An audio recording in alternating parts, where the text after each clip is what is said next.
it should be. The quality is fantastic. Okay, so I'm going to give you a premise on something, and I believe this premise is true because I've watched it my entire life. People hang out with themselves. Conservatives hang out with conservatives. Liberals hang out with liberals. Moderates hang out with moderates. If you go to a company, let's say Google, Apple, Facebook, tech company, the engineers hang out with engineers. The people who aren't as techy, the marketing people inside those companies, hang out with the marketing people. It's just the way the world works, is that people tend to hang out with themselves. And so in football, the offensive guys tend to hang out with other offensive guys. That doesn't mean an offensive head coach wouldn't have, a defensive buddy. But the offensive guys tend to hang out with the offensive guys, and the defensive guys hang out with the defensive guys. Pete Carroll probably has a much better sense of defensive personnel and defensive coaches. Similarly, Mike Tomlin's a defensive guy. Here's what's interesting.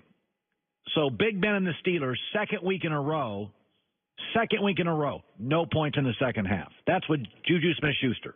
That offensive line, Big Ben, Antonio Brown, no points, second week in a row. This time they're at home. They've struggled against Cleveland. They've struggled now against Baltimore. They're struggling to score points. And look what's happening in the NFL right now.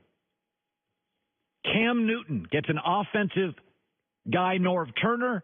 Cam Newton's got his best efficiency ratings ever. Andrew Luck finally has an offensive coach. Andrew Luck, highest completion percentage ever. Yesterday, 4 TDs, no picks, 400 yards. Derek Carr with John Gruden, offensive guy, 71% completion rate. Drew Brees, offensive guy. Patrick Mahomes, Jared Goff, offensive guy. Mitch Trubisky, limited offensive guy. In the NBA, we had a 3-point shot revolution. That all of us were watching the NBA, and then about 5 years ago, it was like, oh, crap. The rules have changed. Analytics are in the sport. If you can't shoot a three, you can't even be on the floor. I mean, Tristan Thompson 6 years ago, oh, I like that guy. Now it's like, yeah, get him off the floor. Even centers, if you can't shoot, you're not. In the NFL, with all the rule changes, the catch rule has been flipped pro offense. Protecting the quarterback, anti-defense. Helmet rule imposed, anti-defense. All the rules are changing. You have to think long and hard. Who are the 2 Hall of Fame quarterbacks in this league struggling? Russell Wilson with a defensive head coach and Big Ben with a defensive head coach. No points, second week in a row, second half, not very good at adjusting. Mike Tomlin, does he really have the same eye for offensive personnel? Does he have the same connectivity with offensive coaches as he did defensive coaches? You start looking around this league, offensive coaches know personnel better. They build better offensive staffs. I mean, Seattle's offensive line coach, Seattle's offensive coordinator, they're not elite. They're not elite.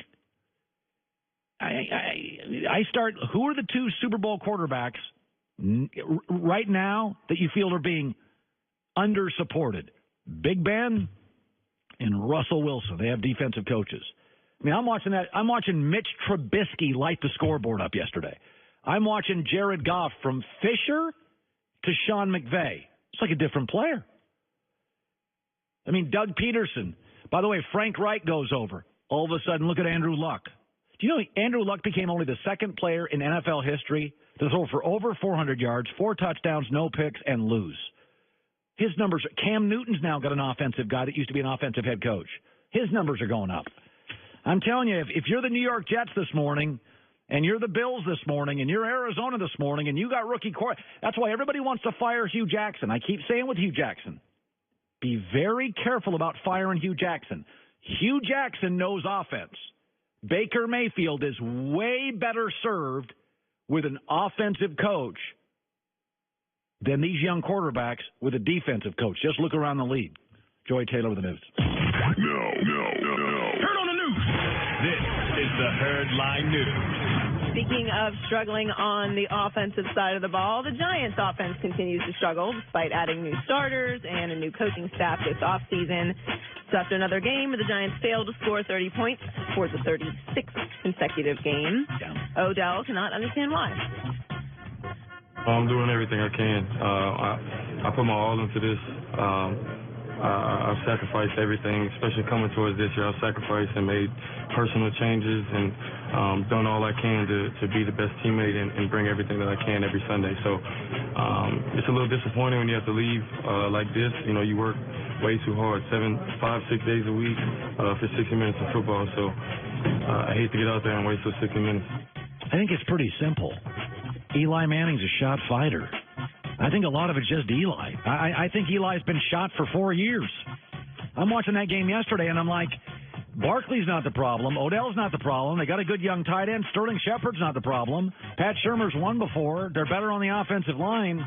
I don't know. I maybe I'm being too harsh. I still think this comes down to this, is that the new GM is the Giants did not have the guts to say, I'm getting rid of Eli Manning, because when they benched him for an hour last year, the whole city imploded, and the media's pro-Eli in New York, and the fans it's an old fan base. I just don't see it with Eli. I don't think the ball has the zip. He can't move. He misses open guys. I don't know that the fan base would be so upset, or would have been so upset at them drafting a new quarterback if they had said he's going to sit for a year behind Eli and learn. And that would be a situation where I wouldn't mind if he sat behind Eli. Eli is a pro. That's the right situation for that for them to get a rookie quarterback. But I agree with you. However, they had an opportunity to fix that situation last year when they benched him. They could have stepped in and said, no, you're not benching Eli Manning. The season's over already. I said this about Dallas a couple days ago. If New York becomes sort of 6-10-ish, the good news for New York is, if they're nobody else really needs a quarterback. Nobody needs all the bad teams, all the teams we think are going to be under 500, the Buffaloes and the Jets and the Clevelands, Arizona, they've all got a quarterback. So it's a very good. If you need a quarterback in the NFL, you're not going to be competing against a lot of teams in the NFL. If the Giants need one and go 6-10 or 7-9, they're going to get that kid from Oregon, Justin Herbert, who is really, really good. Oh, it's looking like it's going to be a long year for the Giants. We're already talking about who they're going to draft. It's week 4. So Baker Mayfield's first career start was wildly up and down. He probably did enough to win with 295 yards, passing and 2 touchdowns, although you don't want to hear about passing yards. He also had 4 turnovers, 3 of which the Raiders turned into touchdowns in a wild 45-42 overtime win. So, to Baker's credit, he placed the blame of the loss squarely on his shoulders. Well, I want to hear this. I'm quarterback of this team. It's on me. No, I feel bad for our defense. We gave the Raiders a chance, to be on offense so many times. When you give an offense like that with some of the players that they have, that many chances, it's not going to turn out well for you. It's a slightly different tone than I like Aaron. that. I like that. Yeah, he just totally owned it. I like that. I don't know that all of the turnovers were his fault. But regardless, if you're the quarterback, you're going to take all the praise when you win. You got to take all the criticism when you lose. That's just the way it works. So you have to be able to ride that wave. That's why you should never get too high, never get too low in professional sports. I will be releasing my next. I won $1,000 first week. I've never bet $1,000 in a game, Joy. I won $1,000 first week. Baker won it for me. Yesterday I bet against him, and Baker again 4 turnovers won it for me. So now I have $2,000. I will make another. I'm going to double down on that money next hour. We have the magical bet next hour. I'm 2 for 2. You do not want to miss this. Joy says now, so that means I could win $4,000 by Sunday. Or maybe I'll bet the Thursday game. We'll see. Then I'm going to step in. All right, so finally, LeBron James and Rajon Rondo appear to be enjoying being on the same team after battling each other for so many years. And LeBron seems very interested in defense this year. So yesterday, LeBron said it's his job to have Rondo's back if players are able to get past his point guard on the perimeter, and he made an interesting comparison. Yeah, you try to be the second line of defense behind him. I try to be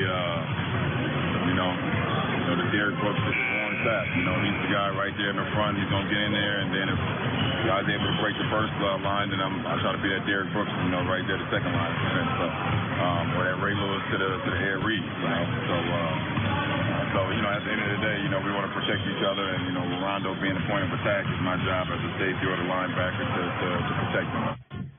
It's kind of an interesting comparison there. LeBron is such a sports historian. Yeah, he loves sports. He does. He's into sports. He makes football references. Right, all the time. Yeah. All the time. I do think it's interesting that he's so focused on the defensive elements, though, based off of the way that the league is trending so offensive heavy. So I don't think anyone's looking forward to I think the most fascinating part of this team is Rondo Lonzo. I want to see how Lonzo Ball, because I think Rondo's going to start the year. I think Rondo may beat out Lonzo, and we'll see how that plays with LeVar. Well, Rondo's going to start because Lonzo's not ready yet with his knee. But what happens as the year goes on will be interesting with Rondo and Lonzo. But look, Lonzo's the future. Nobody's confused about that. You took him number 2 overall. You want him to be great. That's why you brought Rondo in. You how have about this? You know how last year I had LeBronzo? What about LeBrondo? LeBrondo? That's so bad. Very clever. So ugly and awful. LeBrondo. That's we'll pretend that didn't happen. Yeah. Joey with the news. Well, that's the news. And thanks for stopping by.